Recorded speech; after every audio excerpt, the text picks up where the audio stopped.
what's up guys? Welcome back to our channel. Thanks for clicking in, for tuning back in for yet another video. In today's video, the focus is going to be relationships. So before I go any further, I do feel like I have to give somewhat of a disclaimer. The purpose of this video, alright, is not to hurt anyone's feelings. It's not to make anyone feel bad. I simply want to offer my advice in the best way that I can, in the most honest way that I can. So if you feel like the video is offending you in any way, maybe that's a sign that you should start to think about some of the things that I'm going to be talking about in this video. But the intention is not to hurt anyone's feelings or to make anyone feel bad. I kind of just want to open up people's eyes to some things and give you guys some pointers and some things to look out for and some things to keep in mind when it comes to your own relationships. So if you're interested in watching, of course, stay tuned. But before you do, go ahead and give this video a thumbs up, and also don't forget to hit that subscribe button if you have not already. All right, so the reason I decided to make this video was because I feel like it can be really applicable and really personal to all of us. We all have relationships, and no matter what, no matter who you're with, there's always going to be tension. There's always going to be conflict. No relationship is perfect. Surprise, surprise. Even if we consider the relationship that we have with ourselves, there's going to be internal conflict. So of course, when you add a whole other person into the mix, a person who has their own perspectives, a person who has their own opinions, a person who has their own needs and wants and desires, sometimes their stance, their position, and who they are as a person can conflict with your stance, your position, your needs, wants, and desires. So there is always going to be conflict, and that's inevitable. The problem in relationships is not that there's conflict. The problem is when two parties don't know how to negotiate. The problem is when two parties don't communicate their concerns to each other. The problem is when two parties are unable to meet in the middle, right? Compromise. That's really important. So I'm going to start to talk about some of these things, some things to be on the lookout for in your own relationship, and maybe some things that you can change to help save your relationship. Now, one really important thing to ask yourself and one really important thing to consider is whether or not you even want to be in that relationship, or if you want to be with that person. And this is really important. Just because you've been with someone doesn't necessarily mean that they're the right person for you. And just because you're having a hard time finding someone new doesn't mean that you should go back to an old relationship that did not serve you. And I think it's really important that I emphasize this point, because all too often people are afraid of being alone, and so they stay in, quite frankly, toxic relationships. I understand that, of course, when you're in a relationship, you're looking to get something out of it, right? Otherwise, you wouldn't be in a relationship. So it's understandable to assume that another person is going to expect to benefit from the relationship that they're in with you, in the same way that you expect to benefit from being in that relationship with them. However, there should be a balance. It should be a 50-50 thing. It should be a give and take. It should not be you making all of the sacrifices, you making all of the compromising, you feeling like you're being used. Meanwhile, they are totally disregarding, dismissing, invalidating you, your needs, your opinions, and what you're looking for in a partnership and in a relationship. And I know that sometimes it can be really hard for people to be alone. And it can be really hard for you to walk away from a person who you really loved and really cared about and really envisioned a future with. However, if that energy, if that love, if that dedication, if that commitment, if that trust is not being reciprocated, then it's time for you to wash your hands and go. All right, so that's number one. In a relationship, you do want to be loved and you do want to be respected. However, you have to love and respect yourself first. No one is going to love or respect you more than you do for yourself. So if you're with a person who is using you, if you're with a person who treats you like shit, if you're with a person who you are constantly expressing your concerns to this individual and they just don't care, and they just seem to call you when it's convenient for them, or use you in ways that are convenient for them, whether that be emotionally, whether that be physically, whether that be financially, okay? and you're not getting anything out of the relationship, then it's time for you to let that person go, because that is the definition of toxic. And quite frankly, it's better to be alone and to love and respect yourself than to be with a person who doesn't love or respect you just for the sake of being in a relationship, because at that point you're disrespecting yourself. You're allowing it to happen and you're putting yourself in that predicament, sis, and you know it. It doesn't take you watching a video to be aware of this. I think that this is something that we very much are aware of. I think it's just the desire to be with a person, and it's just so happens that that's the person that you're with, and you just can't let it go. I keep saying it, it's better to be alone than to be with a person who mistreats you. So if I'm describing these people and these situations and you're feeling like it's resonating with you, and you're feeling like, wow, that sounds a lot like the situation that I'm in, or wow, that sounds a lot like my partner, then I don't recommend that you try to repair the relationship, because in my opinion, there's no relationship there. It's a one-sided thing. It's you're giving, but the other person's taking and they're not giving back. So that's you being taken, advantage of. I would recommend that you let the relationship go and focus instead on healing yourself. If you can achieve that point, then you're not going to tolerate bullshit. You're not going to tolerate disrespect. You're not going to tolerate being mistreated, lied to, taken advantage of, stolen from, hit, all of the above. You're not going to tolerate that shit, because at the end of the day, for what? You don't need it.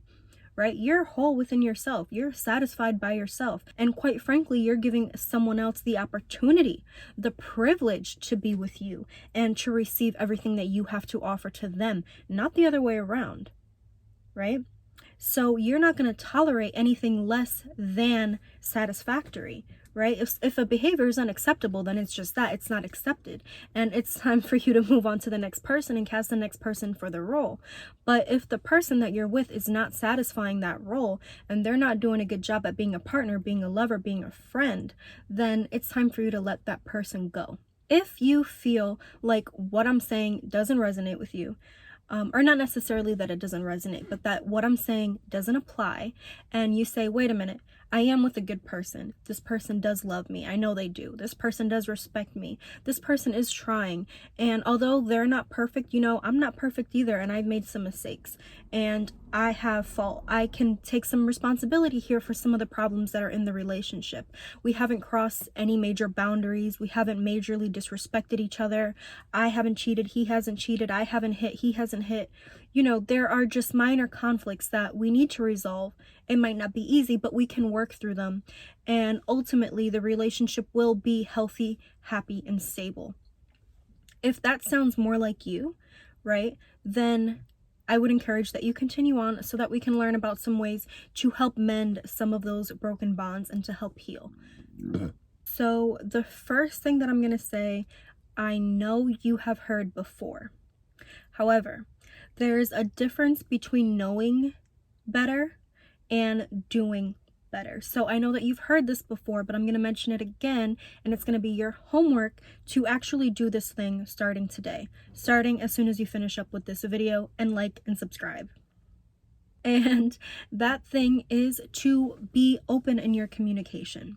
You have to communicate your concerns. I don't care how long you've been with this person. I don't care if it's 10 days, 10 months. My boyfriend and I have been together for 10 years. But you know what? I'm still not a mind reader, no matter how good I think I know him. And he's not a mind reader, no matter how good he thinks that he knows me, right? If you have a problem with something, you have to say it. Who's stopping you? There's nothing wrong with communicating your concerns. On the contrary, that's going to provide insight into your thoughts and your feelings for your partner. How else is your partner going to know that a behavior bothers you unless you say it, right? Ignoring the person is not going to solve the problem, and they're still not going to know why you're ignoring them. They're probably going to be upset and respond in a way that's even more damaging to the relationship. Yelling at the person, again, is not communicating your concerns in a clear, respectful, and healthy way. That's adding tension to the relationship. That's adding more fuel to the fire. The person is not likely going to respond in a healthy, positive, receptive way. So if you have a problem, the only way to deal with that problem is to address it And the only way you can address the problem is by communicating your concerns. Your partner is not a mind reader. You are not a mind reader.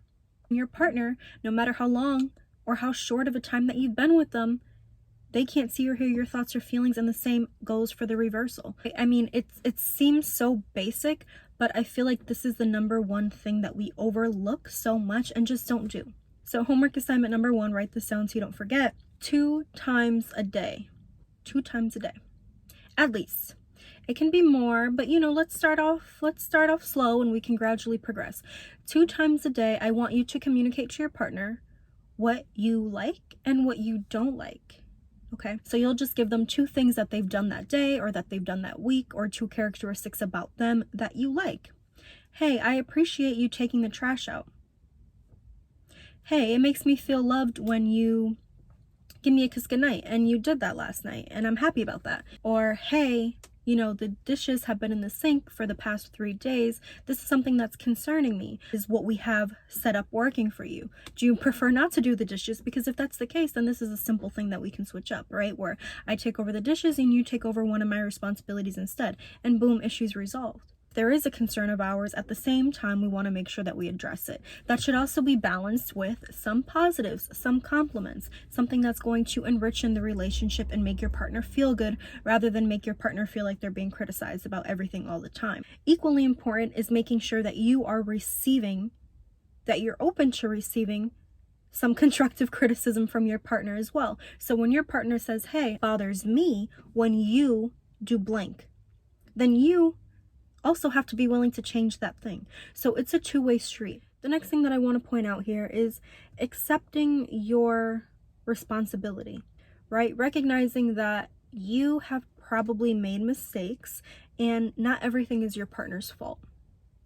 And I know that that can be hard to do, because who likes to point out their faults? No one does. That's partly why we blame everyone else for our problems, and that doesn't get us very far. So it's good, number 1, for ourselves, right? Because as an individual, if we are willing to accept our faults and accept maybe some points of concern, some things that we can work on and improve, we ourselves become better people. We ourselves become more confident and more accepting of ourselves. So no, it's not always your partner. Sometimes it's you, believe it or not. Sometimes it's behaviors that you just never worked on.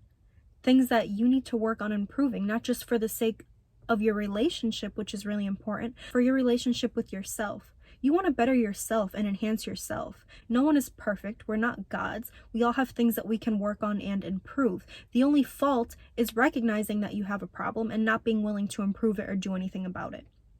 I promise you that if you work on yourself, that will reflect in our relationship with ourselves and in our relationship with our partner. And what's more important than that? Who do we spend more time with than our partner? We want to be the best that we can so that we can make them happy, in the same way that we expect them to be the best that they can so that they can meet our needs. We want them to be financially stable.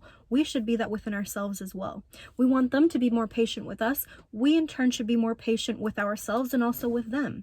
So you see how this goes? So the next thing that I want to talk about, and this might be the last point because I don't want to make this super long, is forgiveness. This is another thing where I'm just going to express my position, and you can agree with me, you can disagree with me, but my opinion is not going to change. In my opinion, here it goes, there are some things that you can't forgive. For me, those things are cheating, physical abuse, and stealing. It's one thing if you guys are not in a relationship and you do your thing, the person does their thing, you guys come back together. It's a different thing when you and your partner are in a relationship and the understanding is that you will be monogamous and committed to each other, and the person is unfaithful. That is just betrayal on so many levels, and for me personally, not something that I'm willing to tolerate. Number 2, not that one is more important than the other, just the second one, is abuse, physical abuse. No one is putting their hands on me. Period. I am not going to stay with you. If you put your hands on me once, that's a no. Time for you to go. This is too much. This is too much to be anything other than loved, okay? The third thing is stealing. And again, I feel like that's a betrayal thing. Your belongings are your belongings. A person should not be taking from you and using up your money or selling your things. You don't have to be a born-again Christian to realize that hitting your partner or cheating on your partner is wrong. So if it took you that much to come to that revelation, then congratulations. I'm glad that you were able to make an improvement in your life. But when you did it, it's not like you didn't know it was wrong, and you did it anyway. You're an adult and you knew what you were doing at the time. But other things, I suppose, we can think about forgiving and letting go. And the reason why forgiveness is so important is because if you are going to maintain a relationship with a person, then these little things from the past can't keep peeking through, because you're never going to be able to heal and you're never going to be able to move on. Number one, we have to understand that forgiveness is a process. It's not something that happens overnight. You have to keep in mind that forgiveness is a process. It's a journey. It's going to take time. So you're going to have to heal from it. Your partner also is going to have to heal from it. So patience is really important here. Number one, things are not going to be perfect overnight. So the question then is, what do we do about that? This goes back to tip number one, communication. You have to communicate what's going on to your partner. That's the only way that you're going to be able to heal and to move on. It's okay to accept what you're feeling and to communicate that to your partner. That's going to help you heal and move on. But bottling up everything inside and pretending like something didn't happen or pretending like something doesn't exist is not going to solve the problem. It's going to draw the wedge further between the two of you. Doing things to get back at the other person for something that they did, or the other person doing things to get back at you, is going to strengthen the divide. You have to talk about it like adults, and you have to say, look, I messed up. Look, you messed up. Here's what I'm going to do to fix it. This is what I would like you to do to fix it. I want you to show me that you're serious. So starting today, these are my expectations, right? What you did really hurt me, or I understand that what I did hurt you. Here's how I'm going to fix it. Starting today, these are the things that I'm going to do to show you, to prove to you that I'm apologetic and that it won't happen again. And then the two of you can move on from that. Ultimately, if you're willing to do that, if you're able to acknowledge that something did happen that probably shouldn't have, that you or the other person was in the wrong, and that you're willing to come together as a team and work on a resolution rather than trying to get back at the other person, trying to get even, you're going to be much more likely to be successful in your relationship, in your marriage, in your partnership. It's not like conflict isn't going to happen. I said before, right? We have internal conflicts within ourselves. Can you imagine with another person? Things aren't going to be perfect all the time. But when things do go wrong, both parties have to be willing to acknowledge that, accept that, learn from their mistakes, and move on. You don't just throw in the towel and call it quits, though, every time something doesn't go according to plan or every time something goes wrong. Can you imagine if that's the mentality that we had in our lives, right? Every time you took an exam and you failed, you just decided you were going to quit school. Or every time your boss gave you a task and you had trouble with it, you just gave up and quit the job, right? We'd be nowhere. So it's a similar thing in our relationships. Just because something goes wrong doesn't mean that you should end the relationship. Perhaps you should consider fixing things rather than just running away from the problem. And fixing things, number one, involves recognizing that the problem exists, accepting responsibility, whichever end that falls on, and being willing to come together and work towards a negotiation and work towards some kind of a resolution. All right, you guys. So that's going to be it for this video. I don't want to make the videos too long. Comment down below and let me know what you thought. And of course, don't forget to like, don't forget to comment, don't forget to subscribe, and turn your post notifications on so that you guys can see when I upload next. The reason why I make such a big deal out of liking is because it is for the YouTube algorithm. So remember, the more likes that a video gets, the more that video is pushed on YouTube, the more chances are that other people will see the video, which really helps growing channels like mine. And until next time, stay safe, stay well,